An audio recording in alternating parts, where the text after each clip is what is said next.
بحاجات عالم تتاليل تفقاتي ينبرنا بركوب سلمات زي أفتان نمنفس سلام بمقداف بسمعاتي يخوم لنا بركوب عالم بحبي حقازي دخوما عبقزي تببا منالو أب عالم قويتا بزي كمان حقازي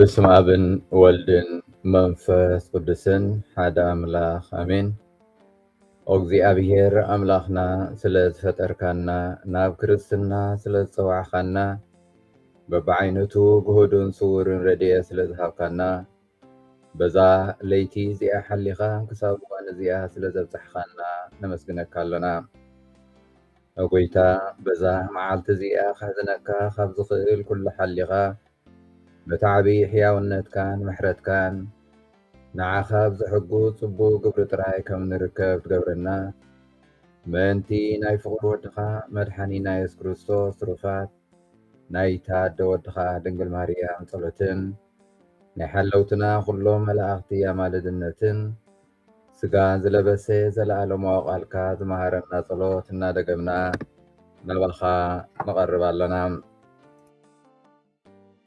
أبونا بسماي تنبر سنكاي مسجن من قصها تمتع فقط بسماي كم تخوني كمون أمدري أخون مقبع لتنا لو مهبنا زبدلنا كروللنا نحناون نزبدلنا يقرأ خمن نبل أفتنا يتأتونا كوكفات حننا كمي منقستن حايلن كبرن نزل عالم ناتكاي يامين سلام نعاخي أماريان تسقاز ملآكي زيابيهر مساخيو انكابانسي استبارك خي نايكر سخفر يسوس كا استبارخيو وقدست مريم أدى أملاخ لمنلنا نعانا نهاتان نحجين بجيزي موتنان آمين بهاتنا أبن نولدن نمنفس قدسن يخون تنتخم زنبري حجخا نوترو نزل عالم آمين زيابير أملاخنا دقيمنا نزا معالتي إزياء نذهبنا مسجنا نافتي ناي معالتو قال أملاك نحلف نكاب وانجيل يوحنس معراف 4 كاب 4 سقاب 5 دحري خلته معالتي خاب وطيو ناب قليلا خدم كمي يسوس نبي أبعدو خمزي كبر بعلو مسكيرو نبري ناب قليلا مسمتاتهم سب قليلا بعلتهم ناب بعال متيوم نبرو مو نتياب يروساليم بتبعال زقبرو خلو سلزرأيو تقبلوهم يسوس كان بحدش نابتا نماي ناويني زلوت كأنا ناي قليلا متيم أب كفرانهم كأودو زحممو حدشو نبري نسو يسوس كايبو هدا ناب قليلا 5 متيم السمعي نابو خده ودو نموت قريبو سلز نبر دما وريدو من تخحويلون يسوس لمنهم شعو يسوس تأمرتن تأمراتن انت زي رأخهم أي تأمنون يخنبلهم بتشعمون كا بيتاي ودي كيمو تخلو ورد بلو يسوس دما كيد ودخا حويل كايو بلو بتسبعي بتي يسوس تزارب وقال أمينو خده كورت كله أقل قلتو تقبلهم ودخا حويو إلهم أبسروهم نسخات هذا حوي الله ساعات حاتتهم نساتهم تمالي بسابعيتي ساعات نايك أتري رسون يحدي قوة بلوهم ሽዑ ኣቦኡ በታ ኢየሱስ ወድኻ ሓዊኡ ዝበሎ ሰዓት ምዃና ፈለጠ። ምስ ኩሉ ስድራ ቤቱ ከዓ ኣመነ። ኢየሱስ ካብ ይሁዳ ናብ ገሊላ መጺኡ ዝገበሮ ተኣምራት እዚ ካልኣዩ እዩ። ዝኸበርኩም ኣሕዋትን ኣሓትን ኣብዚ ናይ ሎሚ ቃል ወንጌል እምበኣር ሓደ በዓል ስልጣን ናብ ኢየሱስ ይመጽእ። ወዱ ብኸቢድ ሓሚሙ ንሞት ቀሪቡ ነበረ። ብሓደ ወገን ተስፋ ብምቑራጽ በቲ ሓደ ከዓ ተስፋ ብምግባር ተበጊሱ ንኢየሱስ ንምርካብ ነዊሕ ርሕቀት ተጓዒዙ። ኣብ ቅድሚኡ ቀሪቡ ከዓ ጐይታይ ውላደይ ከይሞተ ውረድ እናበለ ይልምኖም። ኢየሱስ ነዚ ልመና እዚ ምስኡ ኣይከይድን እንታይ ደኣ ኪድ ወድኻ ሓዊልካ ይብሎም። ኣብዚ ሓደ ኣዝዩ ሓያል ዝኾነ ናይ እምነት ተግባር ንርኢ። እቲ ሰብኣይ በቲ ኢየሱስ ዝተዛረቦ ቃል ኣሚኑ ኸደ። እቲ ሰብኣይ ነቲ ኢየሱስ ዝበሎ ኣሚኑ ናፍቲ ብሓቂ ከምቲ ዝበሎ ክገብር ተረኽበ። ነቲ ተኣምር ኣብ ህይወት ወዱ ኣብ ቤቱ ቅድሚ ምርኣዩ ኣቐዲሙ ይኣምን። እምነት እቲ በዓል ስልጣን ዓሚቕ ስለ ዝነበረ ብዘላ ቤተሰቡ ኣመነ። እዚ ድማ እቲ እታ ሓንሳብ ኣብ ምትእምማን ሱር ዝሰደደት ሓቀኛ እምነት ከመይ ከም እትዓብን ናብ ካልኦት ከም እትዝርጋሕን ዘርኢ ሓቂ እዩ። ሓደ ዓብዪ ዓሚቕ እምነት ተኣምር ይፍጸም። ኣብ ፍቓድ ኣምላኽ እዩ ዝውከል። እምነትና ኣብቲ ኣምላኽ ንጸሎትና ዝህቦ መልሲ ክምርኮዝ የብሉን።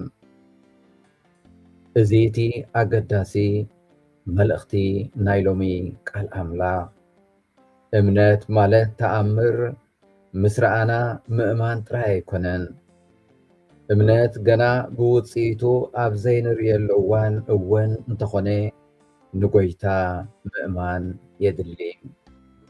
ከምቲ ቅዱስ ጳውሎስ ናብ ሰብ ዕብራውያን እንክጽሕፍ ዝበሎ እምነት ነቲ ብተስፋ እንጽበዮ ነገር ከም እንረኽቦ ዘረጋግጽ ነቲ ዘይረአ ነገር ከዓ ከም ዘሎ ዘረድዩ እናበለ ኣብ ዕብራውያን 1:11 ጽሕፍ። ብዙሕ ግዜ በንጻሩ እዩ ትጽቢትና። ጎይታ ኣቐዲሙ ተኣምር ከርእየና ድሕሪኡ ክንኣምን ንጽበ። ሓቀኛ እምነት ግን ገና ኣብ ጉዕዞ እናሃለና እውን ኣብ ጎይታ ምእማን ማለት እዩ። ዝዝኣምን ሓፍቲ ከዓ ብተስፋ ይጓዓዝ፣ ብተስፋ ይነብር። ሓደ ኣብነት ናይ ሓንቲ ኣደ ንርአ። እዛ ኣደ እዚኣ ስለቲ ኣብ ስሕተት ዝወደቐ ወዳ ምስ ሕማቓት ልምዲ ዘለዎ ማዕሩፍ ብምኻዱ ካብ ቤተ ክርስቲያን ብምርሓቑ መዓልታዊ ትጽሊ። ንብዙሕ ዓመታት ዝኾነ ለውጢ ትርእን። ሓደ ግዜ ተስፋ ምቑራጽ ይስምዓ። ንሳ ግን ምሸት ጸሎት፣ መስዋዕቲ ቅዳሴ፣ መዓልታዊ ብምጽላይ ቀጺላ ንውላዳ ንኣምላኽ ኣሕሊፋ ትህቦ። ነቲ ተኣምር ብኡ ንብኡ ከይትርእዮ ትኽእል እያ። ድሕሪ ዓመታት ግን እቲ ወዲ ቀስ ብቐስ ይቕየር። ሓደ ግዜ ብንእሽተይ ስጉምቲ እዩ ዝጅምር። ናብ ቤተ ክርስቲያን ይምለስ ወይ ይቕረታ ይሓትት ወይ ድማ ንህይወቱ ዳግማይ ክሃንጽ ይጅምር። ጸሎት እታ ኣደ ኣብነት እምነት እዩ። ዋላ እውን ገና ውፅኢቱ ኣብ ዘይረኣየትሉ እዋን ኣብ ኣምላኽ ብምውካል ተስፋ ብምግባር መዓልታዊ ምእንቲ ወዳ ትጽሊ። ከምኡውን ሓደ ኣቦ ንስድራ ቤቱ ንምምላስ ዘድልዮም ክቕርብ ኣዝዩ ኣበርቲዑ ይሰርሕ። ህይወት ቀሊል ኣይኮነን። ሓደ ግዜ እቲ ዝረኸቦ እቶት ውሑድ ይኸውን፣ ዝኽፈል ብዙሕ ይህልዎ። መጻኢኡ ርግጸኛ ኮይኑ ኣይስምዖን። ኣምላኽ ደቁ ብጽቡቕ ንኸዕብዮም ከም ዝሕግዞ ብምትእምማን ግን ብቕንዕና ስርሑ ዕዩኡ ይቕጽል። ነቲ ሙሉእ ፍረ እምነት ጻዕሩ ብኡ ንብኡ ኣይርዮን ይኸውን። ሓደ መዓልቲ ግን ደቁ ሕያወትን ሓላፍነታውያን ፍርሃት ኣምላኽ ዘለዎም ዓበይቲ ኮይኖም ክርከቡ ይኽእሉ። እቲ ኣቦቲ ውፅኢቱ ገና ኣብ ዘይተረኣየሉ እዋን እውን ከይተረፈ ሕያው ዝኾነ እምነት ይነብር ማለት ኣብ እግዚኣብሔር ኣምላኽ ይውከል። ኣብዚ ናይ ሎሚ ቃል ኣምላኽ ተጠቒሱ ዘሎ ኣቦ እምበኣር ኣብ ቃል ኢየሱስ ተኣሚኑ ጉዕዞ ናብ ቤቱ ይጅምር። ገና ኣብ መንገዲ ከሎ ድማ እቲ ተኣምር ይፍጸም። ንሕና ብፍላይ ሎሚ በዚ ግዜ ጾም ኣብ ቤትና ጉዕዞና ብድኻምነትና ተኣሚንና ናፍቲ መሓሪ ዝኾነ ኣቦ ጉዕዞ ኣብ እንጅምረሉ ግዜ ገና ኣብ ቤትና ከለና እቲ ምሕረት ኣምላኽ ኣባና ይፍጸም። ስለዚ ብተስፋ ኣብ ምሕረት ኣምላኽ ብምእማን ናይ ነፍስን ናይ ስጋን ሕማም ሒዝና ናብ ክርስቶስ ክንቀርብ የድሊ። ብዙሕ ግዜ ኣብ ሂወትና ኣምላኽ ድሮ ኣብ መንገዲ ከለና ይሰርሕ። ስለ ስድራና ክንጽልን ከለና ብቐንዕና ክንሰርሕ እንከለና ንሓደ ሰብ ይቕረ ክንብል ክንፍትን እንከለና ኣብ ጽንኩር ኩነታት ተስፋ ኣብ እንቖርጸሉ ብሓቂ ብእምነት ኣብ እንጽልየሉ እግዚኣብሔር ገና ኣብ ሓሳብና እዚ ናይ እምነት ተግባር ኣብ እንሓስበሉን እንፍጽመሉን እግዚኣብሔር ኣባና እቲ ጸጋታቱ ይሕስስ። እግዚኣብሔር ኣምላኽና ገና ብዘይንርእዮ መንገዲ ሓደ ነገር ይገብር፣ ስቕ ኣይብልን። ስለዚ ናይ ሎሚ ቃል ኣምላኽ እምበኣር እምነትና ክንዕምቕ ይዕድመና። ከምቲ ቀዲምና ዝገለጽናዮ እምነት ማለት ተኣምር ምስ ረኣና ምእማን ጥራይ ማለት ኣይኮነን። እምነት ገና ውፅኢቱ ኣብ ዘይተረኣየሉ እዋን እውን እንተኾነ ኣብ ጎይታ ምውካል እዩ።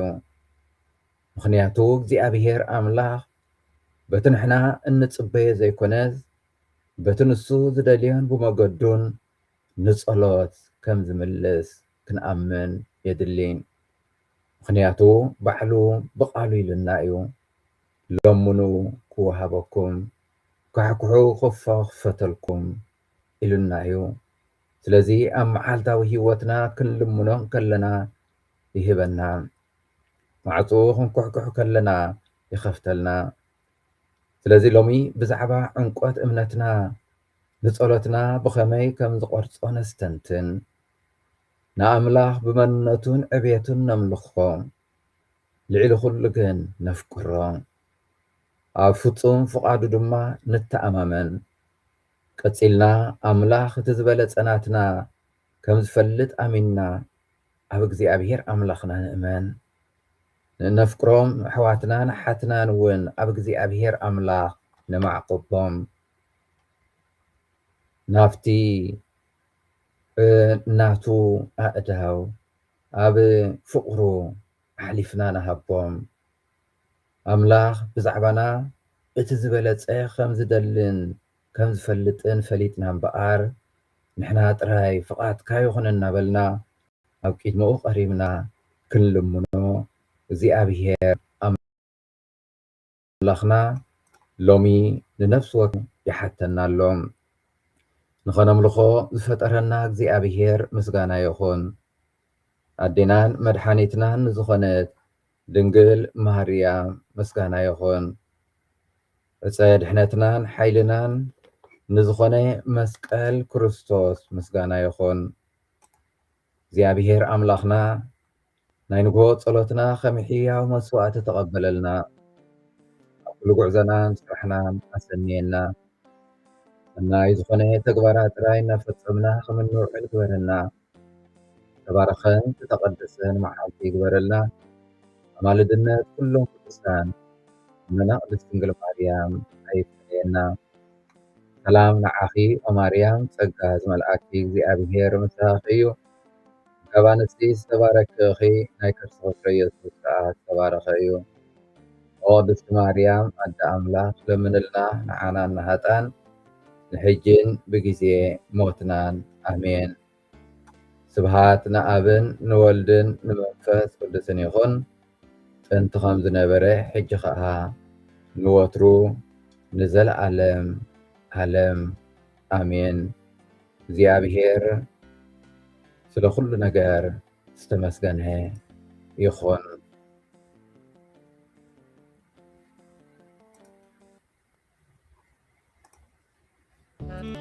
ኣምላኽ ንዓና ሰላምን ሓጎስን እዩ።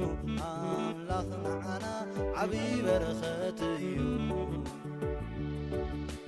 ኣምላኽና መን ኣሎ ዝወዳደሮ? ንኣምላኽና መን ኣሎ ዝመሳሰሎ?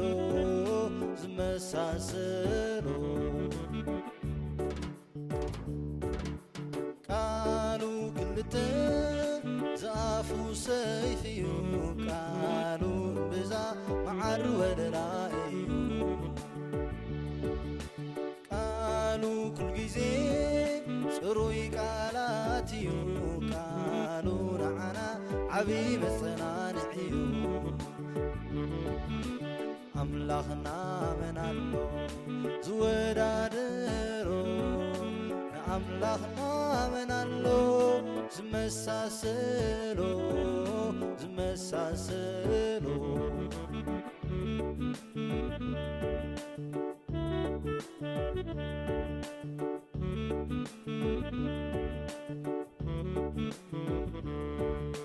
ብሓቂ ጐይታ ንዓና ደሊኻ ንዓና ንሓጣን ክጽውዕ መጺእካ ክንደይ የፍቅር እቲ ልብኻ ከምዚ ዝበለ ዓብዪ ኣምላኽ ኢኻ። ኣምላኽና መን ኣሎ ዝወዳደሮ? ንኣምላኽና መን ኣሎ ዝመሳሰሎ?